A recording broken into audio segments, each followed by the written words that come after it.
लोग क्या कहेंगे? दोस्तों, लोगों की बातों पर ध्यान मत दो। जितने लोग हैं उतनी बातें होती रहेंगी और हम इस दुनिया में सभी को खुश नहीं कर सकते हैं। आप अपने आज में खुश रहो, अपने प्रेजेंट टाइम्स में खुश रहो। आइए इसे एक छोटी सी कहानी के माध्यम से समझते हैं। यह कहानी एक राज्य में रहने वाले एक बूढ़े व्यक्ति और उसके बेटे के बारे में है, जो जंगल की लकड़ी को बेचकर अपने जीवन का गुजारा करता था। उसका एक लोअता बेटा था। उसका बेटा सेना में जाता था और वह दोनों काफी गरीब थे। लेकिन वह जो बूढ़ा आदमी था, वह अपनी अजीब बातों और अपने सफेद घोड़े के लिए जाना जाता था। बूढ़े व्यक्ति के पास एक बहुत ही सुंदर सफेद घोड़ा था और पूरे राज्य में, आसपास के राज्यों में भी इतना सुंदर घोड़ा किसी के पास भी नहीं था, जिसके कारण राजा भी उस बूढ़े व्यक्ति से ईर्ष्या करता था। कई अमीर लोगों ने उस घोड़े को खरीदने की कोशिश की।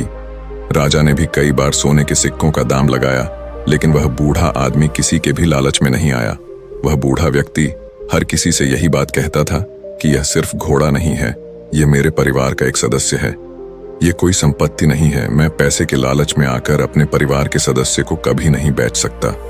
रात का समय हो गया था और वह बूढ़ा आदमी और उसका बेटा दोनों ने खाना खाने के बाद वह लड़का सो गया और उसके पिताजी धोंडे को सारा डाल के अपने घर के बाहर अपने बिस्तर पर सो गए। अगली सुबह जब वह बूढ़ा आदमी अस्तबल में घोड़े को लेने गया तो बूढ़े आदमी ने देखा कि घोड़ा अस्तबल में नहीं है। बूढ़े आदमी ने उस घोड़े की बहुत तलाश की, लोगों से भी पूछताछ की, लेकिन उसका घोड़ा कहीं नहीं मिला। वह बूढ़ा आदमी काफी परेशान हो गया था। उसे लगता था कि उसका घोड़ा किसी ने रात में चोरी कर लिया। कुछ समय बाद यह खबर पूरे राज्य में आग की तरह फैल गई। कई लोग वहां आ गए थे और बातें करने लगे। हमें पहले से ही पता था कि किसी दिन घोड़ा चोरी हो जाएगा। ये बूढ़ा आदमी बहुत गरीब और कमजोर है। वह ऐसे अनमोल घोड़े की रक्षा कैसे कर सकता है? ऊन भीड़ में से एक आदमी ने हंसते हुए कहा, घोड़े के जाने जा सदमा आप बर्दाश्त नहीं कर सकते। आपको बहुत दुख हुआ है। वह घोड़े इकलौता आपके कमाई जा जरिया था। आपका इससे बुरा भाग्य और क्या हो सकता है? अगर आप घोड़े को पहले ही राजा को बेच देते तो आपको अच्छी रकम मिल जाती और आप अपना बुढ़ापा आराम से गुजारते। बूढ़े व्यक्ति ने किसी की बात पर कोई जवाब नहीं दिया। उसने बस इतना ही कहा, जो कुछ भी है सब ठीक है। सच तो सिर्फ इतना है कि घोड़ा अस्तबल में नहीं है। बाकी जो होगा देखा जाएगा। इस घटना के करीब 2 महीने के बाद रात को वह बूढ़ा आदमी अकेला अपने घर के दरवाजे पे बैठा था। तभी अचानक रात को घोड़ा वापस आ गया। घोड़े को वापस देखकर वह बूढ़ा आदमी बहुत खुश था। उसने सोचा कि घोड़ा चोरी नहीं हुआ था, वह जंगल में भाग गया था। लेकिन आश्चर्य की बात यह थी कि घोड़े के साथ उस नस्ल के 15 और घोड़े आ गए थे। फिर अगली सुबह यह खबर पूरे राज्य में जंगल की आग की तरह फैलने लगी।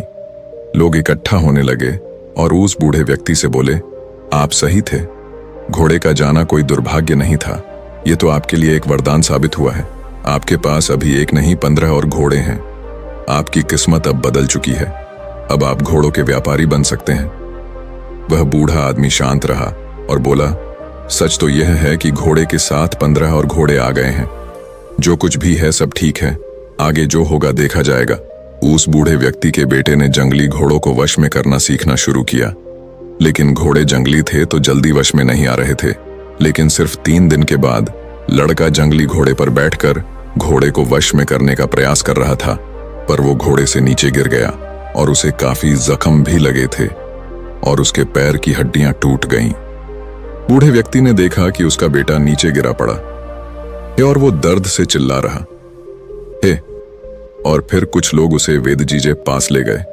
लोग फिर इकट्ठे हुए और दुखी होकर बोले, आपके साथ बहुत बुरी चीजें हुई हैं। 15 घोड़े मिलना कोई आशीर्वाद नहीं था, बल्कि अभिशाप था। आपके इकलौते बेटे का पैर टूट चुका है।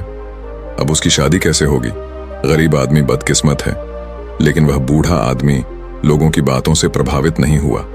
उस बूढ़े आदमी ने कहा, सच तो यह है कि बेटे ने एक पैर खो दिया है। यह भी सच है कि अब मुझे उसके बुढ़ापे में उसकी मदद करनी होगी। लेकिन जो कुछ भी है सब ठीक है। आगे जो होगा देखा जाएगा। कुछ समय बाद राजा के पड़ोसी दुश्मनों ने एक विशाल सेना के साथ राज्य पर हमला कर दिया। राजा को अपने सेना को तैयार करने का भी समय नहीं मिला। राजा की सेना अचानक हुए हमले के कारण कमजोर पड़ने लगी। इसलिए राज्य के सभी युवाओं को भी न चाहते हुए जबरदस्ती सेना में ले लिया गया। राजा और उसकी प्रजा युद्ध दुश्मन का सामना कर रहे और दूसरी तरफ लेकिन उस बूढ़े आदमी का बेटा बच गया क्योंकि वह लंगड़ा था। लोग रोते हुए बूढ़े आदमी के घर जमा होने लगे। लोगों ने उनसे कहा, आप सही थे, आपके बेटे का टूटा हुआ पैर आपके लिए आशीर्वाद साबित हुआ है। उसे युद्ध में नहीं जाना पड़ा, लेकिन हम सभी बहुत परेशान हैं। हमारे बच्चे अब चले गए हैं। हमें नहीं पता कि वे युद्ध से वापस आएंगे या नहीं। हम सभी जानते हैं कि आप सुख और दुख में एक से रहते हैं, लेकिन आप यह कर कैसे लेते हैं? बूढ़े व्यक्ति ने कहा, सबसे पहले सच को समझो। सच सिर्फ इतना है कि तुम्हारे बेटे मातृभूमि की सेवा करने गए हैं। शायद यह तुम्हारी इच्छा नहीं थी, फिर भी वे चले गए। यह दुर्भाग्य है या सौभाग्य, कोई नहीं जानता। वह आगे बोला, जब तक आप लोग चीजों को अच्छा या बुरा कहने की आदत नहीं छोड़ेंगे, तब तक आप परेशान होते रहेंगे। भाग्य की देखभाल क्यों करनी है? अगर करना ही है तो अपने कार्यों का ध्यान रखें, अपने विचारों का ध्यान रखें और खुशी से जीवन जीते रहें। लाभ हानि भाग्य, यह जीवन के छोटे से छोटे हिस्से हैं। जिस तरह आप एक लाइन को पढ़कर पूरी किताब नहीं समझ सकते, उसी तरह आप एक घटना के आधार पर यह कैसे तय कर सकते हैं कि जीवन अच्छा है या बुरा। जो हमारे नियंत्रण में नहीं है, हम उसके बारे में राय बनाते हैं और अर्थहीन निर्णय देकर परेशान हो जाते हैं। जीवन की छोटी छोटी घटनाओं के बारे में निष्कर्ष निकालने के बजाय वर्तमान पल में रहे। जीवन इसी वर्तमान में है। खुश रहे और अपना काम करते रहे। आपको इस बात पर ध्यान देने की जरूरत नहीं है कि लोग क्या कहते हैं, भले ही वे आपके बारे में अच्छा या बुरा बोल रहे हों। यदि आप इस बात पर ध्यान देते हैं कि लोग क्या कहते हैं, तो आपका मन अपने आप बेचैन होने लगता है। इसलिए आपको अपने जीवन के महत्वपूर्ण कार्यों पर ध्यान देना चाहिए, जो आपको हमेशा आंतरिक खुशी देगा। बूढ़े आदमी के शब्दों ने लोगों को सोचने पर मजबूर कर दिया। शायद बूढ़ा सही था। लोगों को अपने बेटों की फिक्र तो थी ही, लेकिन अब उन्हें यह उम्मीद भी थी कि वह युद्ध जीतकर वापस जरूर आएंगे। साथ ही उन्होंने यह भी समझ लिया था कि जीवन में हर घटना एक कारण से होती है और अच्छे या बुरे फैसले समय के साथ बदल सकते हैं। सबसे जरूरी है कि वर्तमान में जीना और अपना कर्म करते रहना। और उसके बाद करीब 2 दिन बाद राजा ये युद्ध जीत गया, लेकिन उस युद्ध में काफी सैनिक और वह नौजवान घायल हो चुके थे। सब लोग उन्हें वापस देखकर बहुत खुश थे और वह बूढ़ा आदमी और उसका बेटा दोनों वर्तमान में आराम से जीने लगे। दोस्तों, इस कहानी से हमें यह सीख मिलती है कि लोगों की बातों पर ध्यान मत दो। जितने लोग हैं उतनी बातें होती रहेंगी और हम इस दुनिया में सभी को खुश नहीं कर सकते हैं। अपने आज में खुश रहो, अपने प्रेजेंट टाइम्स में खुश रहो। इसीलिए जो आपको सही लग रहा है, जिसमें आपका फायदा है, उस बात का अपने दिमाग के आधार पर सही फैसला लो। लोग आज कुछ कहते हैं तो कल कुछ और। इसीलिए हमें लोगों पर नहीं बल्कि अपने काम पर ध्यान देना है, अपनी मंजिल पर ध्यान देना है और आगे बढ़ते रहना है।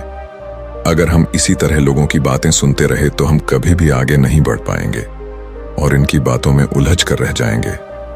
दोस्तों, आपने आज के इस वीडियो से क्या सीखा, वह मुझे आप कमेंट में बता सकते हैं। इसी के साथ में उम्मीद है कि आपको आज की वीडियो पसंद आई होगी, तो इस वीडियो को उस इंसान को शेयर करें जिससे यह कहानी सुनने की जरूरत है, और उसी के ठीक बाद चैनल को सब्सक्राइब करें। तो चलिए फिर मिलते हैं ऐसी एक और नई वीडियो में एक नए मैसेज के साथ। तब तक के लिए अपना ख्याल रखिए। धन्यवाद और नमो बुद्धाय।